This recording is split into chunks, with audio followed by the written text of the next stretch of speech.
said, being a dancer, always having dreams of music, joining a record label, becoming an award-winning artist, to everything that's going on. But that's not for me to say. That's my observation, and I'm proud of everything he's done so far, and that's why we have him. So, Drew, have you found a place to park here? Please tell me yes. Yeah, I'm like 5 minutes away from the place to park. What? That's the thing. What? Yeah. Okay. So, don't look at me. Look on the road, okay? Okay. Don't look at me. But how you doing, man? How you doing? I'm doing great. Feels amazing. A lot of hard work. Like I'm really, really tired. These past few days, I've shot a couple of music videos. Like I think I shot like 4 music videos in just the past week. So I feel a little bit tired, but I'm excited about what's about to come because I'm working on my album as well. So Yes. Fireworks everywhere. Yes, we're definitely going to get into that. But before we get into all of that, what's coming up, the award-winning stuff, the journey. Now, I mean, a lot of people know now, but before, people didn't know you were actually into dancing. Let's talk about. So you were quite famous. I mean, people knew you had amazing moves on social media, even way before TikTok came out. Comparing then to now, would you say it's a difficult thing dealing with the fame even more so now? And how are you dealing with that transition, man?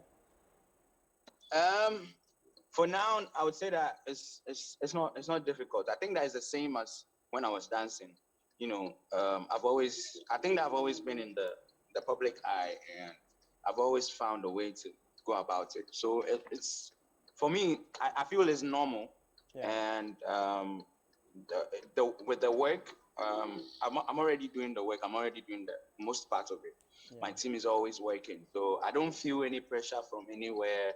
We're still doing what we can, and no pressure from nowhere. Yeah, no pressure. But one thing about people, people are multi-talented.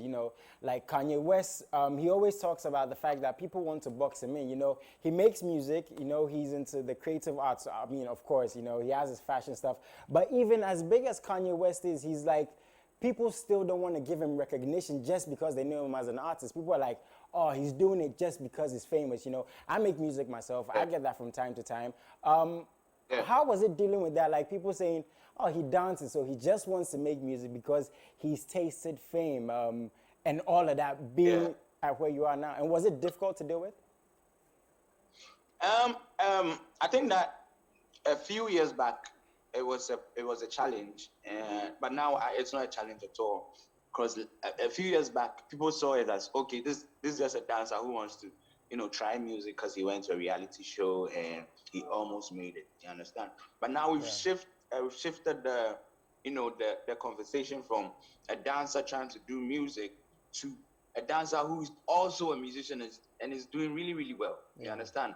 And it wasn't easy. I had to rebrand. I had to take down all my dance videos. I had to stop dancing for people, for other artists, and I had to start dancing to my own music, to fall in love with my own sound. And gradually the change came about. But it was really, really difficult for people to take it in. Because they've accepted me as a dancer, but Drew, but you the dancer, but you what did you try? But as time went on, I think that they understood the vision, and for me, I saw it. I saw the vision. I knew what I wanted to do, and I knew that it was going to take time for people to also understand. And now, I think that most people understand that, Drew is a musician who can also dance, amazing dancer. He does great music as well. He's one of our best musicians in Ghana, and he's doing really well. So I'm just grateful and proud of myself and then my team, because I'm just gonna give credit to my team, Charlie. They do everything that you hear about Mr. Drew is because of my team, Charlie. Yeah, man. Shout my man DJ Spliff, Charlie. They've been doing so much. Yeah. I'm so tired. You guys have no idea. Yeah, and it's interesting you just spoke about your team, because that's what I was come to delve into. Now, you're part of a record label, one of the biggest record labels, and from people looking outside, they're like, oh man, being a part of a record label, so to speak, right, makes stuff easier, People think that it's done for you, in terms of investment, finances, music videos and stuff. How does that dynamic work for that young artist who's watching, who is an independent artist, who's so looking for a record label, is it necessarily easier being a part of a record label? It's not easy at all, especially in Ghana. It's not easy being on a record label, and even finding or like a proper record label that would deliver on their promises, because they can promise you a whole lot of things, but their work wouldn't go on. You could get a house, you could get a car, but then your music would not be selling. Yeah. You understand? So there are lots of problems when it comes to labels, especially in Ghana. Music labels in Ghana. So you have to be like very careful. You need to know what you're going into. It's not that easy. So any artist out there who wants to sign, a contract with a record label, you need a lawyer. Trust me, you need a lawyer to go through your contract, like make sure that everything is okay, correct, and that they are delivering on everything. And just don't look at just the money. Yeah. Look at the credibility of the label. Would they be able to do the work? Because at the end of the day, they could give you a house and a car, and then your music will not sell. Yeah. And you still be the unknown artist somewhere in your Ghana. You are enjoying life, but then people don't know you. People don't know your music. You understand? So for any artist out there who wants to, venture into, signing onto a record label, I would say that just be careful of who you sign a contract with. Get a lawyer to go through your contract. Don't just rush into it, because it's not easy. Trust me, it's not easy. It's not the way you see it. Yeah. Because people see it as, okay, yeah, you just sleep and then the record label does everything. You understand? But it's not like that. The artist, you're working hand in hand with the label. You're working hand in hand with your management. It's not easy. It's not easy. Is it tough more so working with other artists, on, again, so to speak, a record label? Is it, because, creativity is a deep thing. Let's be very honest here. We hear managers and artists butting heads. We hear producers and artists, producers and DJs. Is it more so a difficult situation in this part of the world, in Ghana, based off your experience? Well, I feel like if you haven't gotten to a certain level, doing features is getting features from other artists who are already there is kind of difficult. You understand? Yeah. And nobody wants their numbers to, go down like that. Yeah. Everybody wants their numbers up. So if you're doing well, collaborations come easier.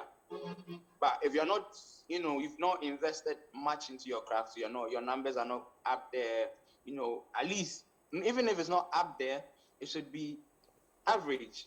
So that when the artist comes on, the top artist comes on, they can add their power and then their energy and then everything, like the way Sarkodie did with Dre for us. Yeah. We had numbers, but it wasn't that much. But it was okay for Sarkodie to even bless us with the verse and then, post it, and then everybody started streaming the songs. Everybody was like jumping on the tune, and it was just crazy. So I feel like if you're on a label, you the artist have to like work to that level where you know that, okay, when you do a feature, it's not gonna go down the drain. It's gonna have an impact on your career. Awesome. Don't just go in for a feature because you feel like, okay, I've been signed, so I need a feature so that I can just use that person as a stepping stone to my next. Nah, it won't work. No matter how big the artist is, if you haven't invested in your craft, you don't have a certain kind of audience, it won't work. Yeah. Now, away from that, moving forward, I mean, having a career like you're having, and when, so to speak, controversies are surrounding an artist, they are in a lot of rights doing something right again. And I just want to know, when it comes to social media, right, it's played a big part in your career. You have a crazy fan base. I've seen you giving out credit. I tried to scratch and get it first, but I never get the credit. So we'll talk about that later. But I just want to know, for you as an individual, right, how do you deal with the pressures of social media, the haters, so to speak, the negative energy? Because you seem to always have a positive attitude. Is that how you've always been? Because mental health issues have become a very big thing in this part of the world. And not just this part of the world, let me say, everywhere in the world, people are going through a lot, again, based off social media. So how do you deal with this for that young artist who's watching right now? Okay, so I'm going to say it again. It's not easy. Because, there's somebody at home who just wants to say bad things about you. Yeah. You don't even know the person personally. Like you haven't seen the person before, but then they just hate you for no reason. Some to just want attention because he feels like, okay, when he comes to insult you under your post, you might reply him and then that's all he wants. Yeah. But at the end of the day, you need to know that, that one person or two people who are trolling you, they don't represent, the whole, like your whole audience that's watching you. Yeah. So that's what you have to have in your mind, that, there are other people who are watching you. And these people are the people that will actually carry your music out there. Yeah. So don't look at just one or two people that are insulting you under your post. And, sometimes it might get to you. You might be depressed, but I've been depressed so many times, You've actually gone when through somebody depression. just comes back. Wow. A little bit. I would say a little, because, Yeah. It got to a point where you post something and be like, you be thief. Like, are you sure it's not somebody's song? Yeah. Are you sure this one is also not stolen? It's like, where from? Like, this is getting old. Just get over it.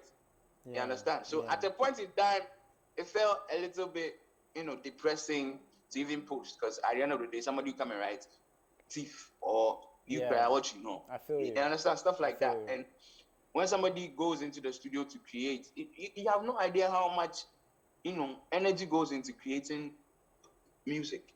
It takes so much energy, it takes so much creativity, time, and then you put it out, and then somebody's like, "Masa, you're a thief. Are you sure this one is not stolen? Yeah. Your music is not." Things like this happen, and I'm not the only person. Like, I'm not the only artist that these things happen to. And there are other artists that will testify that, like, some of these comments actually put their spirits.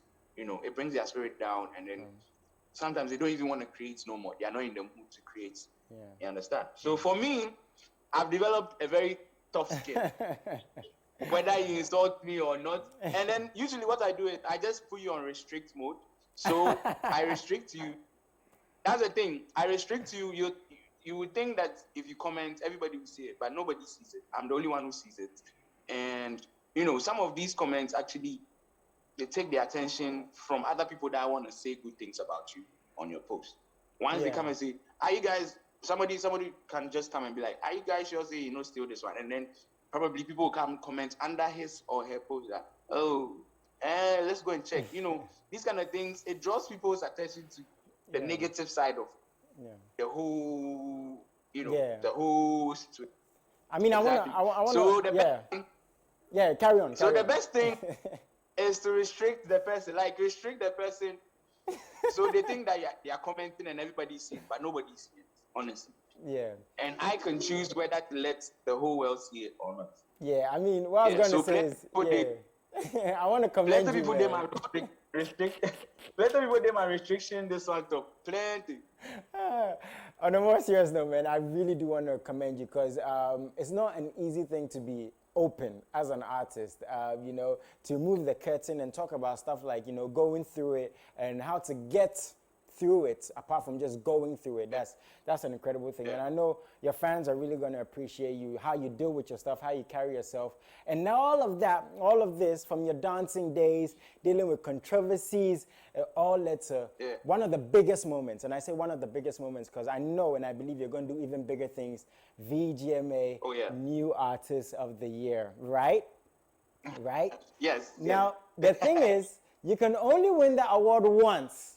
Every artist, I know, right? That's the award you can win once when you're nominated for it. Now, be honest with me. If you didn't win the award, would you have felt some type of way? Because you put in the work. Yes, I would have. I'm not gonna lie. You understand? I would have. But at the same time, people are still, streaming my songs. People want me for shows and stuff. So I wouldn't have been too disappointed. You understand? Because at the end of the day, I'm still the hottest new artist. Whoa, nice one. So I wouldn't have been bothered at all. Trust me. Plus, from now till next year, you guys, I'll be disturbing your ears with my music. Please do. Because I'm dropping an album soon. Like, back to back. Yeah. I mean, that's all led to your new music, which is Pains, which we're going to get into. But I just want to know this, right?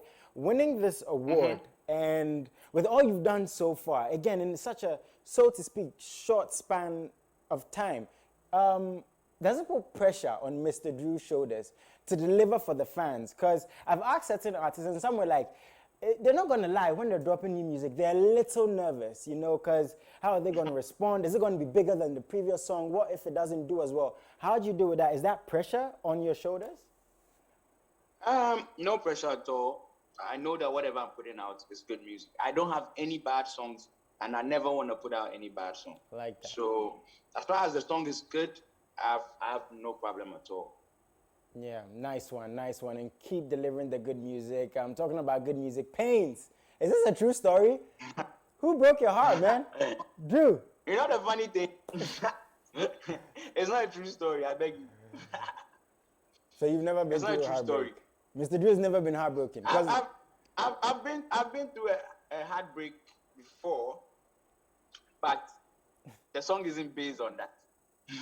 Okay, and I'm sure the ladies watching right now, I got very interesting responses where you're coming on today. You know, the girls want to know, are you single? Are you searching? Are you married? This is not my question. This is what the girls want to know. So please answer that for them. Okay, I'm single. And searching or just single? Single, I beg you. This guy. Okay, so ladies, he wanted to know, now he's answered. Man, moving forward, Drew, what's the plan? Like you said, an album. Tell us a bit about that and everything else coming up after Pains, man. Okay, so I was supposed to drop a song, and it wasn't Pains. Pains just came because the fans asked for it. So I dropped Pains because of the fans. It's not even part of our, time, our timeline, our schedule. Yeah. And the stuff that we want. So we just did it for the fans. So it's not even it's not a major project. It's a minor project. The major projects, we shot the video last week. This week. And it's going to come out soon. So watch out. And it's going to be off the Alpha album. And the Alpha album is going to be dropping in a few weeks. I think 2 or 3 weeks time, you're going to get the Alpha album. So watch out. Okay. Any features on there? Going to give anything away? Any big features, I've got Kwabna, I've got Victor Eddie, I've got Shay, I've Whoa. got Kelvin Boy, I've got why not? Hey, if I don't, you see this name mentioning, if you leave somebody name out, but then the rest it's a surprise, so just watch out. Yeah, and I wasn't going to do this, but I have to do this. Maybe in the future we'll get something from you and Kwame Eugene. Hopefully, maybe. Yeah. Maybe. That's gonna be dope though, and I'm gonna push for it, and I'm gonna start a trend, we're gonna push for it. Yeah, we'll put that down on you guys. I'm gonna put that down on you. Drew, man, thank you so much for talking to me today. Thank you for parking. Safety first. Thank you for parking. What do you want to tell your fans though, Drew? For those who are supporting you, your new fans and the like, man. Yeah. Go stream Pains. Pains is out. I shot a little video for everyone who loves my music. So it's on YouTube. Go check it out. It's available everywhere as well. So go enjoy it for in the meantime, and then I'm gonna drop the next one very soon. So watch out. The Alpha album is also coming. So watch out for that one as well. And keep supporting Mr. Drew. I love you guys. I appreciate you, man. But a little birdie told me you might be traveling soon. True? To perform. True. Is this true? Yeah. I'm actually traveling tomorrow. I'm traveling tomorrow to London. So all my people in London, make us see you guys at Ghana Party in the Park on Saturday. Okay, so you're gonna be there. Nice one, man. Bless you so much. Gonna keep supporting you, Mr. Drew. Like he said, so much coming up. He's got an album, Alpha, mention artists like Shay on there, Kelvin Boy, Kwabna. Can't wait to hear that one. He's got the Pains music video out. Yeah, man, that's my brother right there. Again, I'm happy he parked